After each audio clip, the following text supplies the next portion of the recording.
नमस्कार दोस्तों, आज के इस खास विश्लेषण में आपका स्वागत है। आज हम कॉम्पिटिटिव एग्जाम्स के एक बेहद ही इम्पोर्टेंट और हाई स्कोरिंग टॉपिक को कवर करने वाले हैं, हिमालय पर्वत श्रृंखला। हमारा मेन फोकस रहेगा इसकी ज्योग्राफी, जियोलॉजी और इकोलॉजी जैसे कॉम्प्लेक्स टॉपिक्स को तोड़कर उन्हें बिल्कुल सिंपल और एग्जाम रेडी फैक्ट्स में बदलना।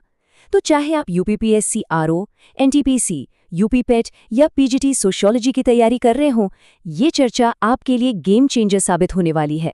बिना किसी देरी के चलिए शुरू करते हैं। आज के इस सेशन का रोड मैप बिल्कुल क्लियर है।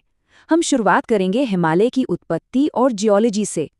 फिर हम इसके ज्योग्राफिकल डिविजन्स को मैप करेंगे, यहाँ की मेजर रिवर्स और लाजवाब बायोडाइवर्सिटी को समझेंगे, और आखिर में इसके साइज्मिक रिस्क्स और उस गहरे सांस्कृतिक महत्व पर भी चर्चा करेंगे जो इस पूरे रीजन को इतना खास बनाता है। तो चलिए सबसे पहले चलते हैं अपने पहले सेक्शन पर, ओरिजिन एंड जियोलॉजी, यानी इस विशाल पर्वत श्रृंखला का टेक्टोनिक जन्म आखिर हुआ कैसे। अब जरा इस जियोलॉजिकल टाइमलाइन को ध्यान से देखिए। पहाड़ों के बनने का ये क्रोनोलॉजिकल सीक्वेंस किसी जाइंट पजल से कम नहीं है। सोचिए, करीब 70 मिलियन साल पहले इंडियन प्लेट गोंडवाना लैंड से अलग होना शुरू हुई, और फिर अलग अलग समय काल में, चाहे वो पैन अफ्रीकन कैडोमियन ओरोजिनी का टाइम हो या नियोटेथीज समुद्र के तल में सेडिमेंट्री चट्टानों का बनना, ये सभी आगे चल के विशाल जियोलॉजिकल शीट्स या नैप्स के रूप में एक के ऊपर एक जमा होती चली गई। एकदम फैसिनेटिंग है ना? और इस सब में सबसे माइंड बॉगलिंग डिटेल है ये छोटा सा नंबर 7 मिलीमीटर। आपने ठीक सुना, एग्जाम नोट्स के लिए ये एक डायरेक्ट हाई यील्ड फैक्ट है।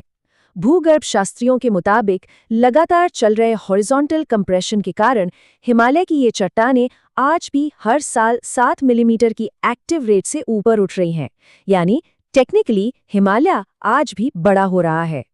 यहाँ पर हमें एक और हाई लेवल जियोग्राफी कॉन्सेप्ट समझना होगा जिसे सिंटैक्सिस कहते हैं। आप इसको एक ऐसी जगह समझ सकते हैं जहाँ टेक्टोनिक फोर्सेस अलग अलग एंगल से आकर टकराती हैं, जिससे एक्सट्रीम डिफॉर्मेशन होता है। और हिमालय में ये बिंदु इसके उत्तर पश्चिम और उत्तर पूर्व के एंकर्स पर बनते हैं, नंगा पर्वत और नामचे बरवा। इन दोनों ही पॉइंट्स पर जमीन का अपवर्ड मूवमेंट इतनी तेजी से होता है जिसको आप लिटरली रैपिड अपलिफ्ट कह सकते हैं। जियोलॉजी को समझने के बाद अब हम आते हैं अपने दूसरे हिस्से पर, ज्योग्राफिकल डिविजन्स। चलिए इन पीक्स और उनके आकार को मैप करते हैं। अगर हम साउथ से नॉर्थ की तरफ जाएं तो हमें एक के बाद एक 4 पैरेलल रेंजेस दिखाई देती हैं। ये सीक्वेंस परीक्षा के लिए डायरेक्टली याद होना चाहिए। सबसे दक्षिण में है सेडिमेंटरी चट्टानों वाली शिवालिक हिल्स, उनके ठीक ऊपर लोअर हिमालय जिसे हम हिमाचल कहते हैं। फिर आती है सबसे ऊंची सेंट्रल रेंज ग्रेट हिमालय या हिमाद्री, और बिल्कुल उत्तर में जाकर मिलता है शुष्क और ठंडा तिब्बतन हिमालय। पश्चिमी और पूर्वी हिमालय के बीच एक बहुत ही स्ट्रिक्ट इकोलॉजिकल और ओरोग्राफिक रुकावट है, लेकिन इन्हें अलग कौन करता है? अलग करती है अन्नपूर्णा और धौलगिरी पर्वतों के बीच से बहने वाली प्राचीन काली गंडकी नदी की गहरी घाटी।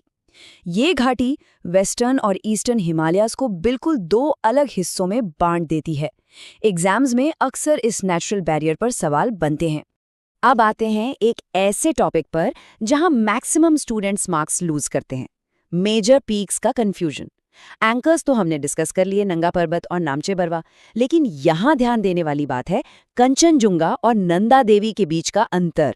देखिए, कंचनजुंगा भारत का सबसे ऊंचा पॉइंट जरूर है, बिल्कुल, लेकिन अगर सवाल आए कि पूरी तरह से भारत की बाउंड्री के अंदर स्थित सबसे ऊंची चोटी कौन सी है, तो उसका जवाब होगा नंदा देवी। ये डिस्टिंक्शन बिल्कुल क्रिस्टल क्लियर रखना है। चलिए अब ज्योग्राफी से आगे बढ़ते हुए तीसरे सेक्शन में चलते हैं, मेजर रिवर्स और हाइड्रोलॉजिकल बेसिन्स। इन पहाड़ों की चोटियों से निकलने वाला पानी आखिर जाता कहाँ है? पूरे के पूरे रीजन का ड्रेनेज 2 मैसिव सिस्टम्स में बनता हुआ है, जो करोड़ों लोगों की लाइफलाइन है। एक तरफ वेस्ट में है इंडस बेसिन, जिसमें झीलम, चिनाब, रावी, ब्यास और सतलज जैसी नदियां आती हैं, और ये आगे चलकर अरेबियन सी में मिल जाती हैं।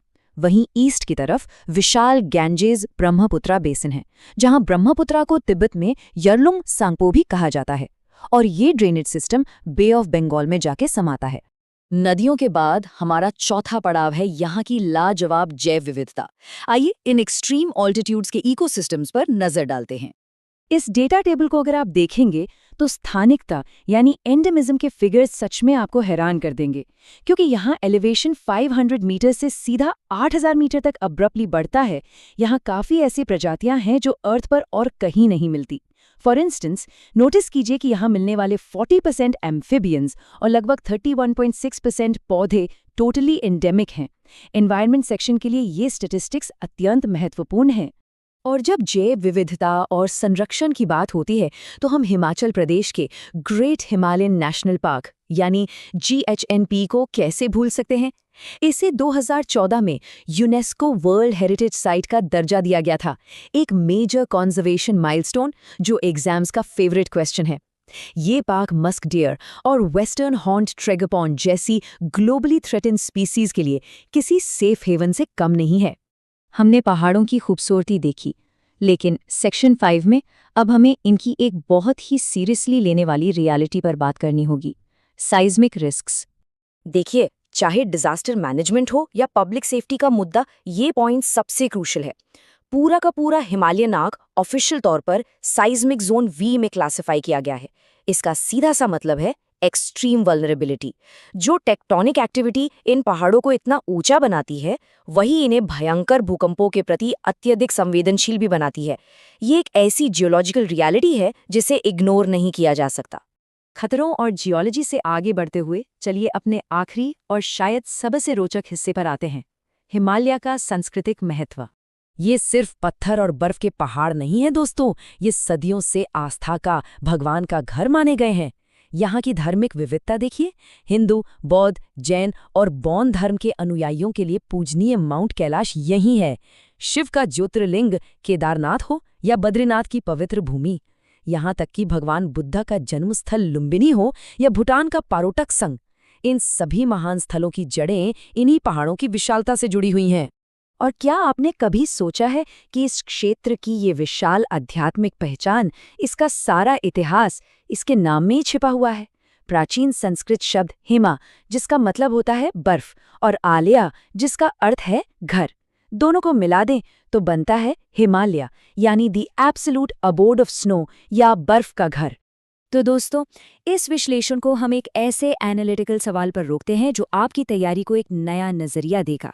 सोचिए और खुद से पूछिए, हमारा समाज किस तरह से हिमालय के इस असीम आध्यात्मिक, पारिस्थितिक और औषधीय महत्व के बीच और साइज्मिक जोन 6 जैसे खतरनाक फ्रजाइल सच के बीच आखिर एक संतुलन कैसे स्थापित कर सकता है। इस सवाल पर गौर जरूर कीजिएगा, क्योंकि एग्जाम्स में अक्सर ऐसे ही कॉन्सेप्ट्स आपकी डीप अंडरस्टैंडिंग चेक करते हैं। लगन से पढ़ते रहिए और आज के इस सेशन में हमारे साथ जुड़ने के लिए आपका बहुत बहुत शुक्रिया।